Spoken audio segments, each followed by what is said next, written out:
We have actually reached a point in our country where we are living 1984. We've been using Orwellian language for a couple decades now to describe the descent into a dystopian future in our country, whether it's these hate speech codes on campus. We say, oh, watch out. That's very Orwellian for the government to determine what you are allowed to say or what you're not allowed to say and to label anything that they don't like as hate speech. We've been labeling the transgender ideology and this idea, this redefinition of words where the left says, oh, you can be a girl if you identify as a girl, even if you're a biological boy. We say this is very Orwellian to redefine words in this way. But our use of this term, the warning about something being Orwellian or the behavior of the left being Orwellian, it's been exactly that. It's been a warning. We've been prophesying that 1984 is what our country is going to turn into if we don't stop the left from what they're doing. And so it's always been this beacon, this warning, this clanging of the bell, this warning that if we don't stop what the left is doing, then we, at some point in our future, will face a situation where it will be 1984 here in our country. Well, we've arrived. We're here. We actually are 1984 right now. Biden has debuted an actual literal ministry of truth from George Orwell's 1984 novel. The Ministry of Truth he's calling the Disinformation Governance Board. It's headed by this woman, Nina Jankowicz, who is a ridiculous person. But here's the thing. Here's the thing that a lot of conservatives miss.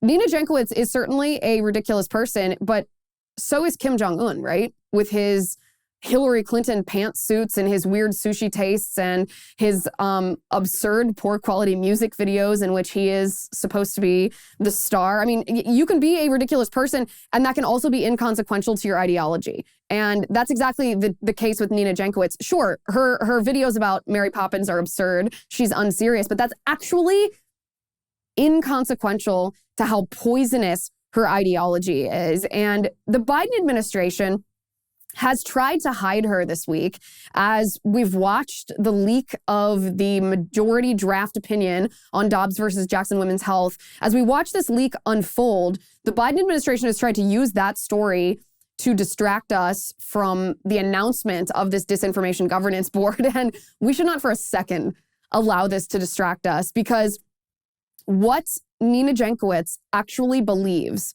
what forms her ideology, and how that is going to inform how she wields her power as this czar of disinformation on Biden's Disinformation Governance Board is actually terrifying. So let's dig into that. I'm Liz Wheeler. Welcome to The Liz Wheeler Show.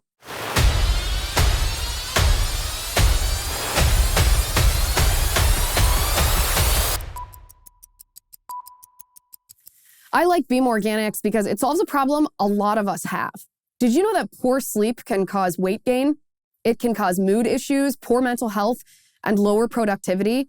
And that if you sleep less than 6 to 7 hours per night, it can be linked to reduced white blood cell count. Not many people realize this, but having a consistent nighttime routine is so important to your body's health. A better tomorrow starts tonight. Introducing Beam Dream. Beam is the world's most innovative functional wellness brand with unique products for everything from sleep to recovery. And today you get a special discount available for Beam's sleep product, Dream Powder, their best-selling healthy hot cocoa. 98% of people surveyed fell asleep faster when taking Beam Dream, and 99% of people experience better sleep quality. You just mix Beam Dream into hot water or milk, stir, and enjoy 30 minutes before bedtime. You can find out why Forbes and the New York Times are all talking about Beam and why it's trusted by the world's top athletes like Danica Patrick and Baker Mayfield. If you don't love it, you can get your money back guaranteed. For a limited time, get $20 off when you go to beamorganics.com/Liz. You have to use my URL, beamorganics.com/Liz, and my promo code Liz at checkout. That's BEAM organics.com/Liz, and use my promo code Liz for $20 off at checkout. Okay, so this Disinformation Governance Board, what is this? What is this? The Biden administration rolled this out last week. It is under the helm of the Department of Homeland Security because the Biden administration is trying to contend that our speech is actual violence, that what we say is actually so violent that it constitutes a threat to our country. So this is obviously a red flag in and of itself. Not only is the Biden administration not supportive of free speech. Not only are they against free speech, not only did they form a task force dedicated to restricting our free speech under the law, but it's under the helm of the Department of Homeland Security, which means the Biden administration views your words as violence, and they want to stop us from saying things that they don't want to say. And they're using this idea that our words are a threat to our national security to stop us. So that is the what it is of the Biden Disinformation Governance Board. The funny thing is what this is in response to. This is in response to Elon Musk buying Twitter. The Biden administration rolled this out literally within weeks of Elon Musk agreeing with the Twitter board to acquire Twitter. And of course, the reason Elon Musk is buying Twitter is because he wants to repurpose it or rededicate it to free speech, restore it to its original intent, which was a marketplace of ideas, this digital town square where we all bring our ideas, we compete our ideas, good and bad, nasty and holy, and that's what it is. It's free speech. It's the good, the bad, and the ugly. And Elon Musk decided to buy Twitter, and the response from the Biden administration is a disinformation governance board. Now, it's not just Joe Biden here. Joe Biden is a doddering fool. He is cognitively incapable of coming up with an idea like this. So who prompted this? What was behind this? We're going to get into that a little bit later in the show because it's really fascinating to unpack exactly who the they are when we say they are controlling Biden. So stay tuned for that later in the show. Other countries have done similar things to what Joe Biden is trying to do now in America to us Americans with this disinformation governing board.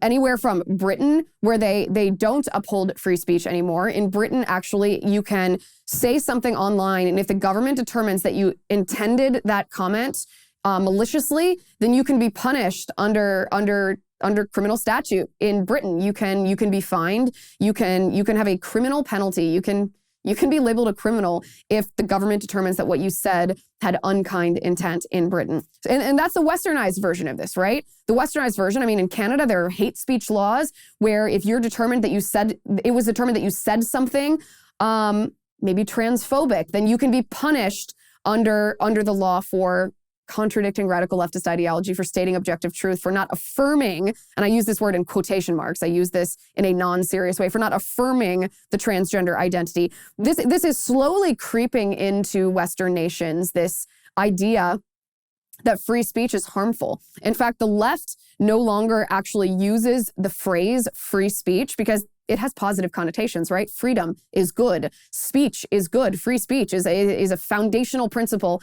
of governments such as ours. But the left no longer uses this phrase free speech. They now use a euphemism for what we would call free speech, and it encompasses their agenda of restricting our speech. They call it the appropriate limits on public speech. The appropriate limits on public speech, which of course, like I said, it's a euphemism for government censorship or for government using their business interests or their business partners, if you will, like big tech, to censor us. But it's a euphemism for censorship because it comprises this idea that there are limits on what's appropriate, and therefore there must be someone that is the arbiter of that limit and then the enforcer of the limit that has been determined by whoever is determining that limit. Now, the government claims for themselves at least one, if not both of those roles. They will determine what the appropriate limit on public speech is, and either they will enforce it or they will use the Disinformation Governance Board to pressure big tech to be their enforcer. Again, we'll get to all of that too, but this idea that free speech is violence. This idea that our words are so dangerous that they pose an existential threat to the security of our country. This is not just something that the radical left here in the United States is doing. This is creeping into other Western nations. And of course, we see, I don't even want to call it the extreme examples. I want to call it the logical endpoint of what the policies that the Biden administration is rolling out right now, what the logical endpoint of those policies are. And we can look to countries like China, countries like Cuba, countries like North Korea, countries like Russia, to see the logical endpoint of policies like Biden's policies, because The problem, besides the inherent problem with Biden's policy, the inherent problem being free speech is good and the government shouldn't be censoring people's speech, or the government shouldn't be pressuring big business to censor people's speech. The other problem with this is that the problematic application is what I'll call it. The problematic application of this is that there's no limiting principle.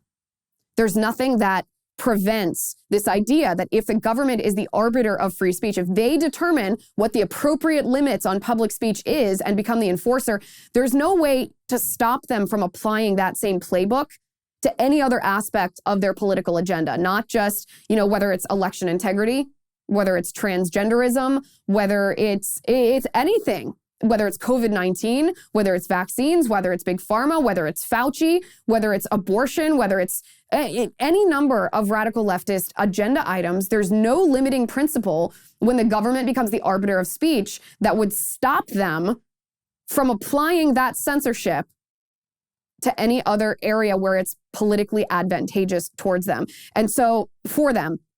And so these other countries, whether it's China, whether it's Russia, whether it's Cuba, whether it's North Korea, we see that they are simply several steps ahead of where Biden is in censorship. They are several steps ahead of the inevitable conclusion of the government being the arbiter of speech, the government's taking on a censorship role. In China, you're not allowed to criticize the government. You're not allowed to criticize the Chinese Communist Party. You're not allowed to call President Xi Jinping Winnie the Pooh, even though he looks dead on like Pooh Bear. Dead on. Don't believe me? Google it. Google Xi Jinping and Winnie the Pooh, and I promise you will laugh your head off. Did you know they're not even allowed to watch Winnie the Pooh, the show, in China because of this insult?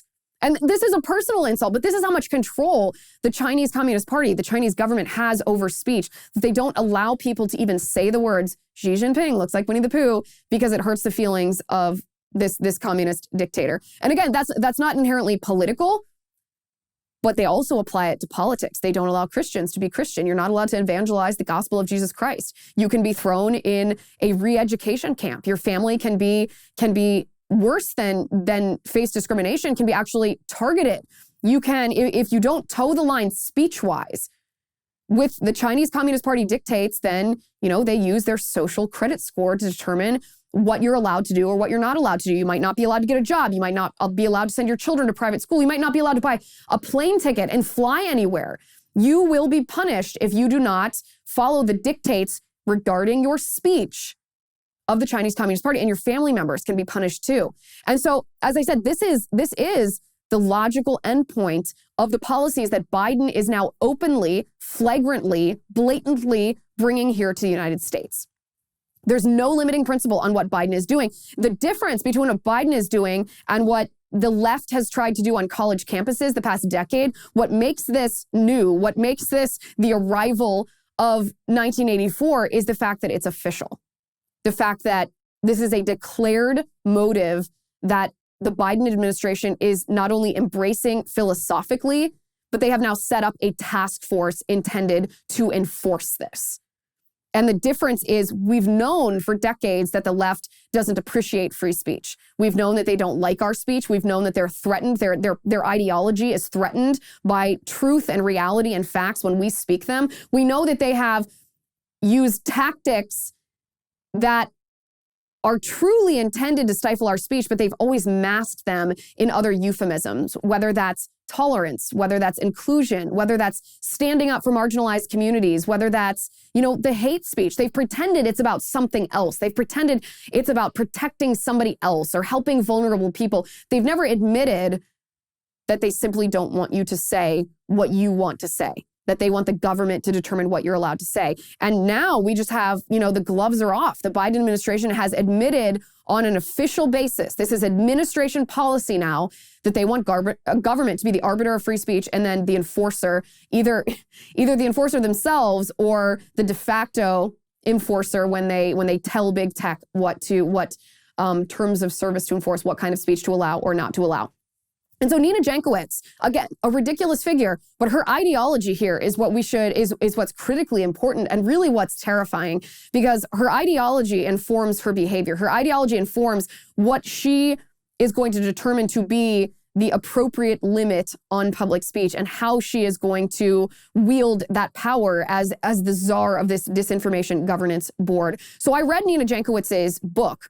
I read her book. She wrote a book 2 years ago called How to Be a Woman Online, and it deals with this exact issue. It deals with what people ought to be allowed to say online, the ideology behind free speech, what role big tech should play in censorship, and what role government should play. And I want us to walk through a little bit of what she wrote, because she lays out the playbook. She lays out her philosophy, her ideology, and an actual strategic tactical playbook for exactly how she is going to become, as now a law enforcement officer of the federal government under the Department of Homeland Security, as czar of this disinformation governance board, how she is going to police our speech. So this is what she writes in her book, How to Be a Woman Online. And by the way, you are welcome for spending my entire plane ride reading this noxious garbage. It is quite something that this was actually published. Helpful for us because we can see a peek into her mind, a peek into what her toxic ideology is. This is what she writes. While online vigilance is certainly warranted at times, I worry, she writes, that young women today cut off a valuable avenue of self-expression and political and social engagement. They do not see the online world as it exists as one in which they can freely express themselves. So she's talking about women facing bullying online, or women facing mean comments, especially mean comments related to their gender, right? So being called a bimbo, being called maybe even a bitch, being called the C word, all kinds of gendered insults, we'll call them. And that's nasty. That's nasty. I'm not defending that by any stretch. I mean, you and I know, anybody who's peeked in my mentions on Twitter knows that I face this as well. It's indefensible. It's gross, right? But there's a reason that Nina Jankowicz is picking this topic as her starting point for how she defines the appropriate limits of public speech, because she's picking this because it doesn't matter what side of the aisle you're on, it is indefensible. No one likes this trolling. No one likes this nasty vitriol that's hurled at women online. So just keep that in mind, that she's picking this on purpose because it is indefensible. She goes on to say, social media platforms are just beginning to take these attacks and their downstream effects on democracy seriously. Governments, she writes, continuing their long history of failing women and systemizing misogyny, have by and large refused to see the urgency of these problems.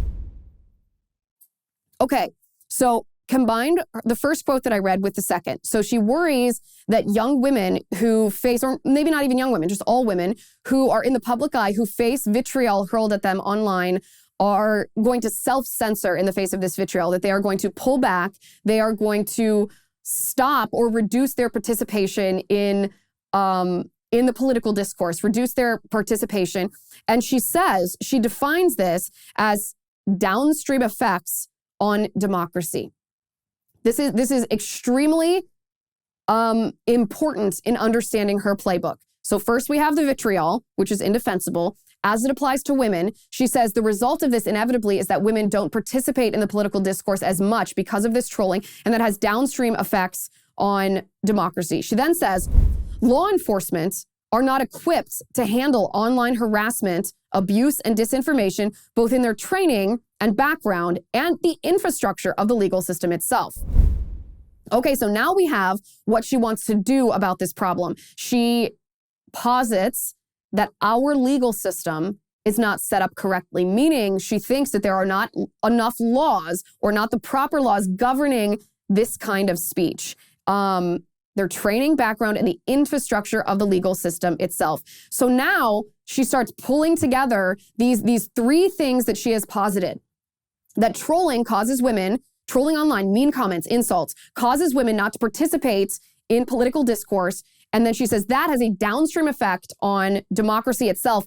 And law enforcement doesn't address this because the legal infrastructure doesn't allow them. So where does that leave us? What does that tell us about her strategy? I like Relief Band because it is all natural. And did you know that 1 out of 3 Americans regularly suffer from nausea? Whether it's from car sickness, anxiety, maybe migraines, or maybe your medication makes you nauseous. That's why you have got to check out Relief Band. Relief Band is the #1 FDA-cleared anti-nausea wristband that has been clinically proven to quickly relieve and effectively prevent nausea and vomiting associated with all these things: motion sickness, anxiety, migraines, hangovers, morning sickness, maybe chemotherapy, and so much more. Relief Band stimulates a nerve in your wrist that travels to the part of the brain that controls nausea. Then it blocks the signal that your brain is sending to your stomach telling you that you are sick.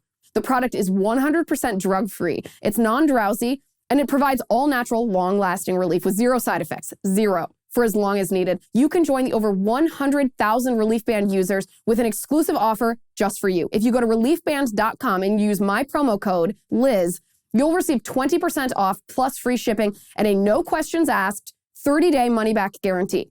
So head to reliefband.com. It's spelled RELIEFBAND.com and use my promo code Liz, L-I-Z, for 20% off plus free shipping. Reliefband.com, promo code Liz.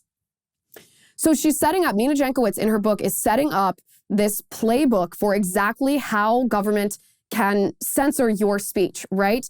She goes until, this is what she writes, until platforms, governments, and employers actively begin to make the structural changes necessary to make the online environment more equitable, we need strategies to deal with online misogyny and to fight for a world that recognizes our rights to free expression online are just as valuable as our abusers, right? So she talks about what these structural changes, what she means by structural changes, what she means when she says that our legal system is inadequate to address this vitriol that women sometimes face online. She references a particular book and she says, quote, the authors, both lawyers, lay out how thoroughly inadequate the American legal system is for responding to the unique challenges women face online. By comparison, she writes, Britain has a Malicious Communications Act, which, among other things, criminalizes trolling meant to deliberately cause distress and anxiety. So think about this for a second.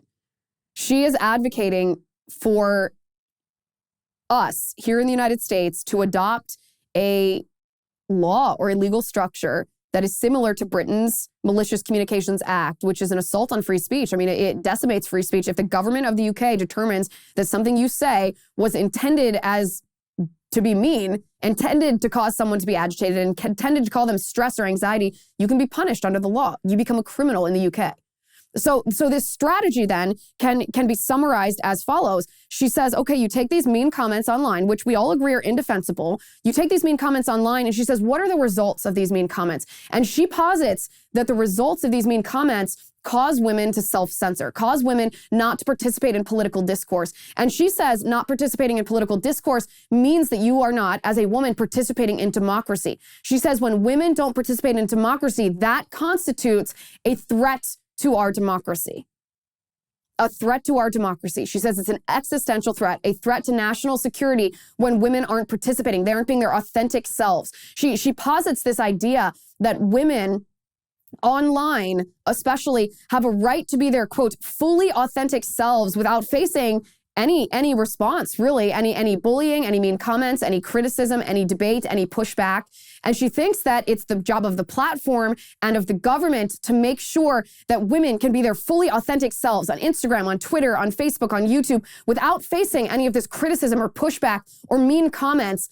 And if they do face this, it's a threat to our democracy because it causes women to self-censor and not participate in this political discourse. So it's amazing to see how she's laid this out, how a mean comment, someone criticizing a book review online or calling her a bimbo, how all of a sudden that can justify government coming in and censoring speech because she has now drawn this thread from a mean comment all the way to an existential threat to our democracy. And most of the time, when it comes to our fundamental rights, people, meaning American citizens, are more willing to consider giving up our basic liberties in exchange for security. You remember that famous saying from Benjamin Franklin that people who are willing to exchange liberty for the idea of a false security will get both, but deserve neither. And that's true, right? When you give up a liberty in exchange for the idea of security, then you won't ultimately have either liberty or security. And we saw this happen in real time during COVID, when the government told us that this threat to public health, that you will die of COVID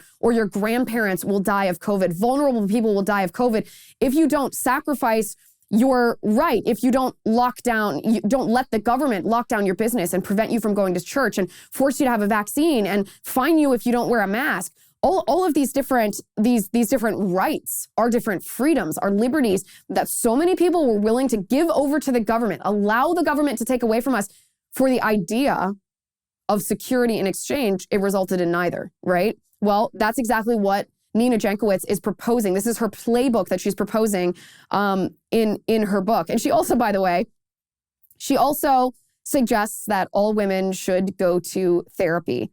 All women should go to therapy if they experience this online. And this is not, I'm not just making fun of her. I'm not just demonstrating or allowing her to demonstrate that she's an unserious person or an absurd person.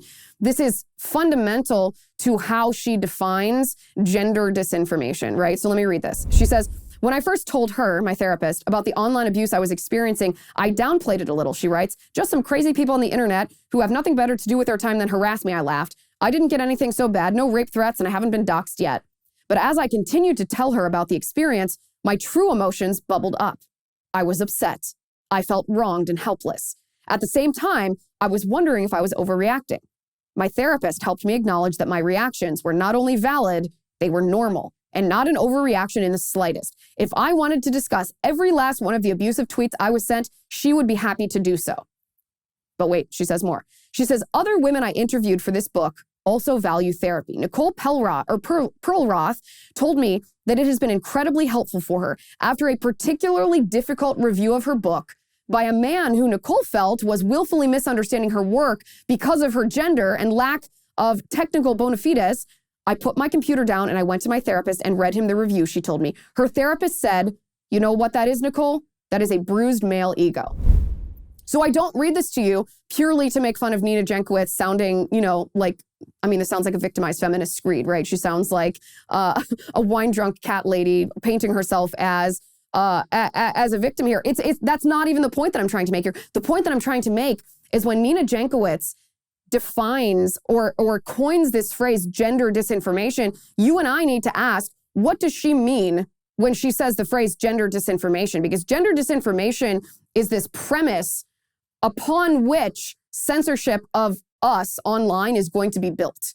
And so when she says gender disinformation, I want to know what she means by this. And she tells us in her book what she means by this. She gives this concrete example, a particularly difficult review of her book by a man who Nicole felt was willfully misunderstanding her work because of her gender.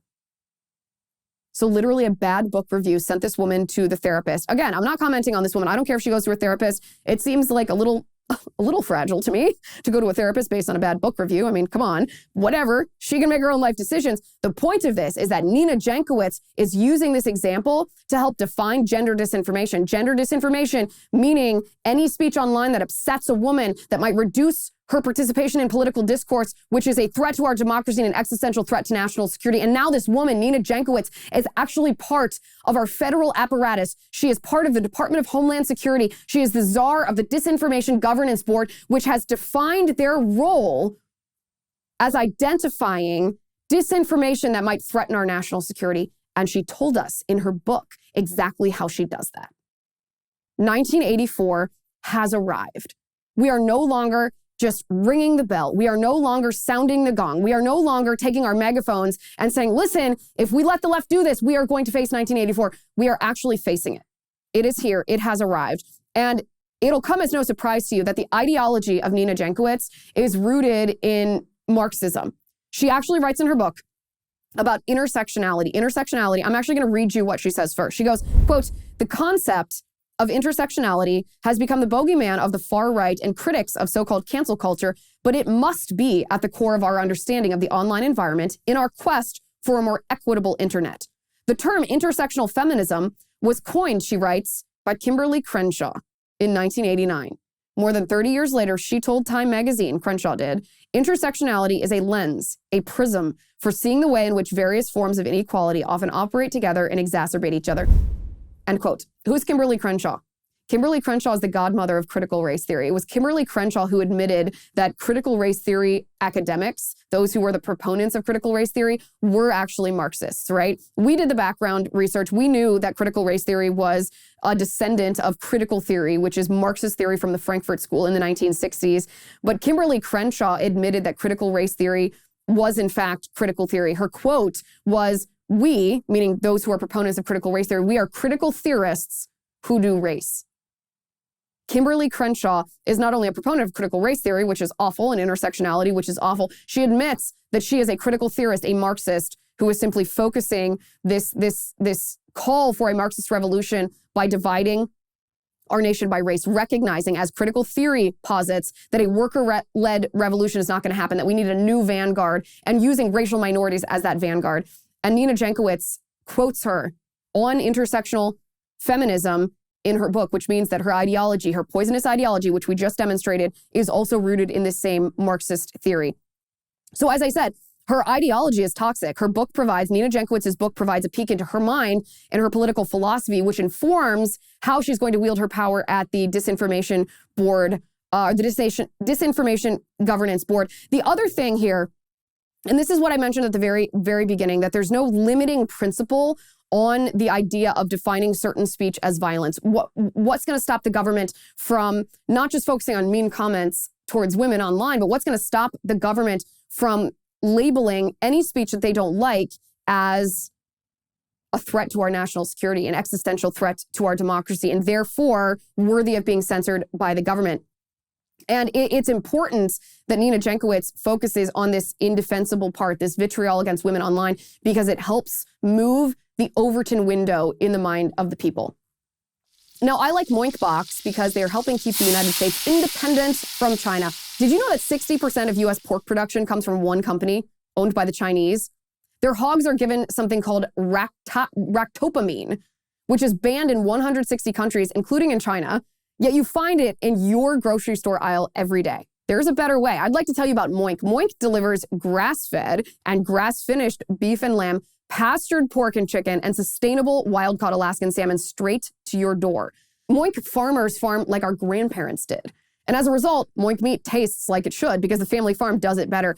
It's so easy to. You choose the meat delivered in every box. Plus, you can cancel anytime. I love Moink because they are committed to our country, to the United States. And I know you'll like it too. My husband can attest to the fact that Moink meat tastes good. So keep American farming going by signing up at moinkbox.com/Liz right now. If you use my URL, moinkbox.com/Liz, then you can get free filet mignon in every order for a year. That is one whole year of the best filet mignon you'll ever taste. But this offer is for a limited time. It's spelled MOINK box.com. That's moinkbox.com/Liz.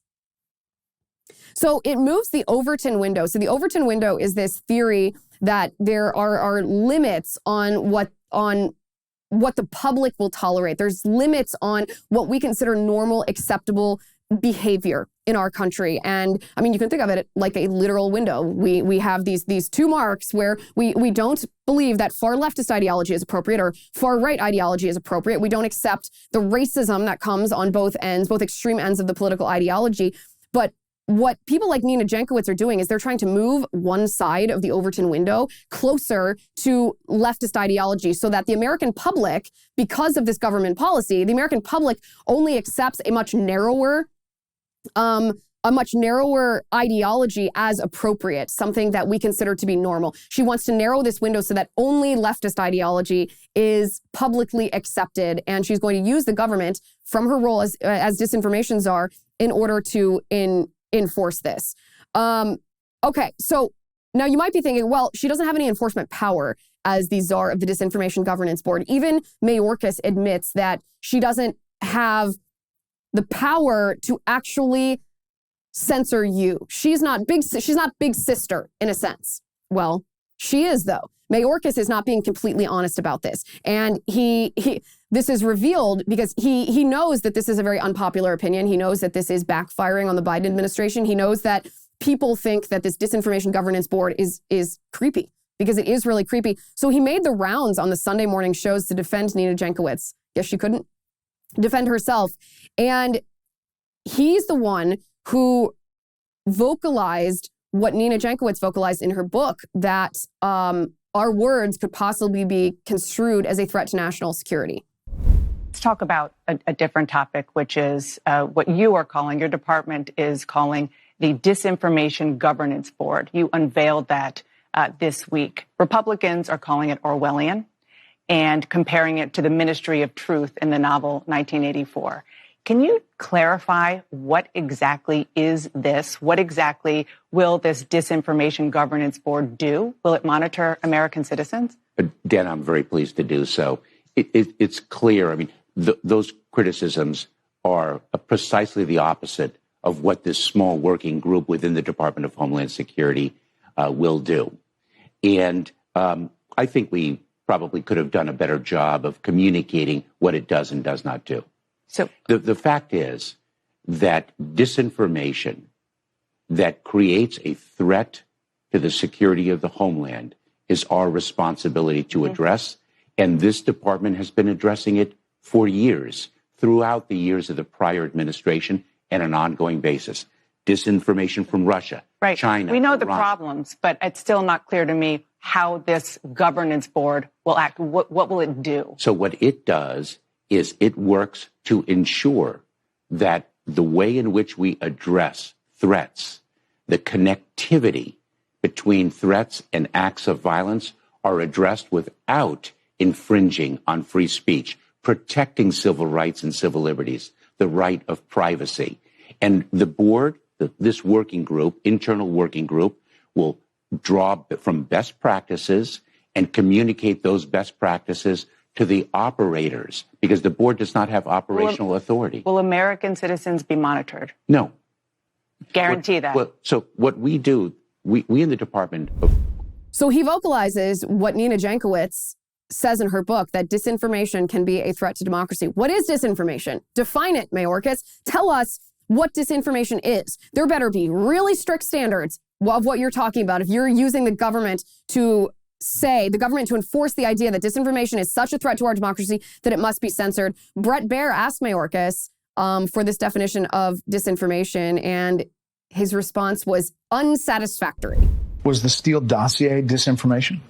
It's not for me to opine on. You know, Americans are general. Dude, if you can't even define the fact, if you can't even acknowledge the fact, the Steele dossier was the actual definition of disinformation, the actual definition of lies compiled to slander the character of a political opponent of Hillary Clinton, a political opponent of Barack Obama. It was weaponized and used to try to take down a duly elected president. If you can't define that, are you kidding me? That you're going to try to define online speech coming from conservatives as disinformation? This is so dangerous. So go back to the first clip for a second. So what does Mayorkas say is the role of this Disinformation Governance Board? He said the role is to disseminate best practices. Well, what are best practices?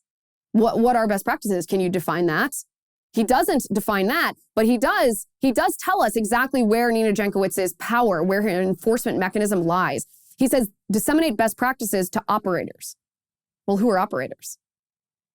Operators like Facebook, like Twitter, like Google?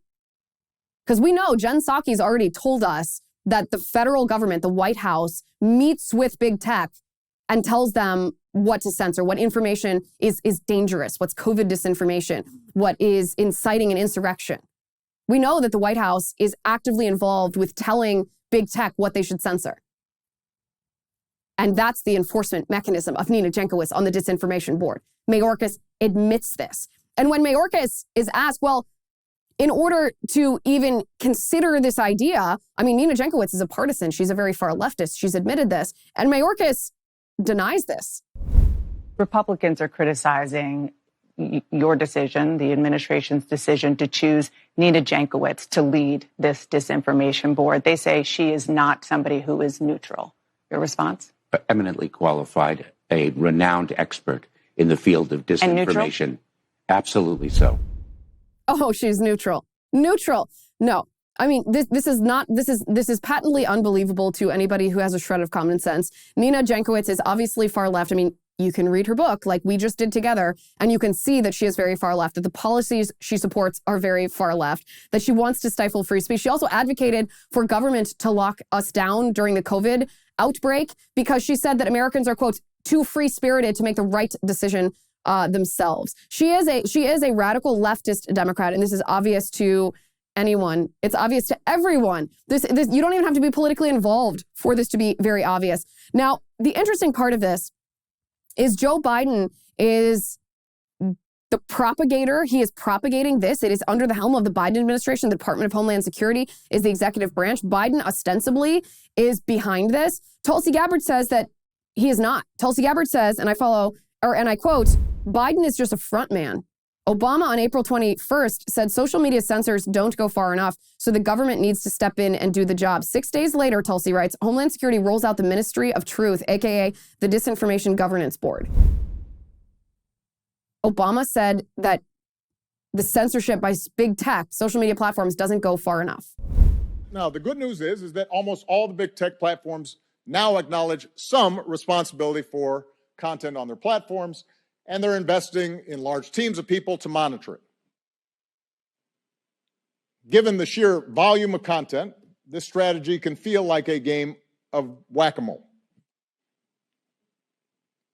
Still, in talking to people at these companies, I believe they are sincere in trying to limit content that engages in hate speech, encourages violence, or poses a threat to public safety. They genuinely are concerned about it. They want to do something about it. But while content moderation can limit the distribution of clearly dangerous content, it doesn't go far enough. They think we're going to let this go. They think that we're going to allow the leak of the Supreme Court opinion overturning Roe v. Wade to distract us from this ministry of truth, the fact that 1984 is here. They think that the 24/7 news cycle where a story is enormous for one day, maybe two, and then people lose interest, their attention spans lapse, and we move on. The Biden administration thinks we're going to let this go. We are not going to let this go. This week, let's put this in context, zoom out. This week, we saw this leaker, identity yet to be exposed. That's, by the way, another thing we should not let go. We should not let the deep state that operate at every level conceal the identity of this leaker. It's the possibility of who this is like 12 people. They should already know by now. And when they do know, the American people deserve to know who it is. This week, we saw this leaker at the Supreme Court cement the Democrats' assault on the judiciary. We now have U.S. senators openly calling for court packing.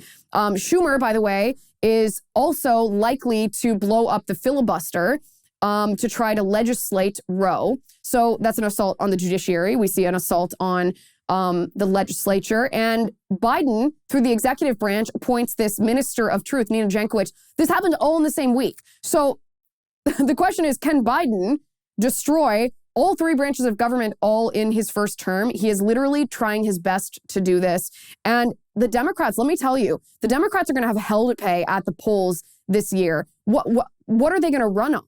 I mean, they completely miscalculated leaking this opinion of the Supreme Court that's going to overturn Roe v. Wade. They completely miscalculated. Americans don't want unrestricted abortion. Most Americans want abortion highly, highly restricted. Americans don't want speech codes. They don't want hate speech to be the law of the land. They don't want 1984 Orwellian ministers of truth peering over our shoulders. Creepy big sister deciding whether our comments are intended to cause her anxiety, and therefore the government's justified in censoring it because it might cause her not to participate in our democracy, which is an existential threat to our national security. Americans don't want this. So what are the Democrats going to run on? Gas prices? Inflation? Crime and safety, especially in big cities across the country? What are they going to run on? COVID? The GDP actually contracting, not expanding? Give me a break here. The Democrats are in huge trouble. They're about to get absolutely kneecapped in the midterm elections, and they know it. That's why Biden rolled out the Ministry of Truth, because this is their last-ditch effort, deleting our ability, your ability and my ability, to speak our minds, to expose corruption, to debunk their lies,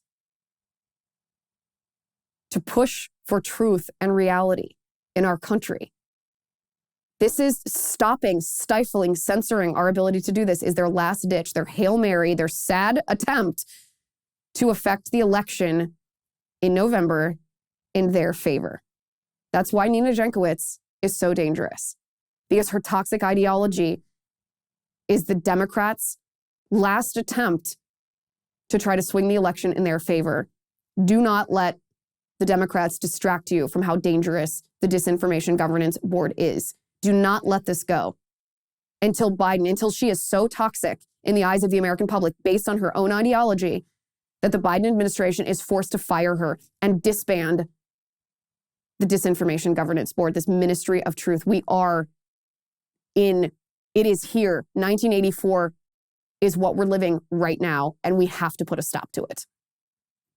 Thank you for watching. Thank you for listening. I'm Liz Wheeler. This is The Liz Wheeler Show. The Liz Wheeler Show is produced by Jonathan Hay, executive producer Chad Abbott, director of photography Kevin McRoberts, editor Alejandro Figuerella, sound mixer Robin Fenderson, director of marketing Emily Washler, production and talent coordinator Matt Toffler, and senior publicist Patricia Jackson. This has been a Soundfront production.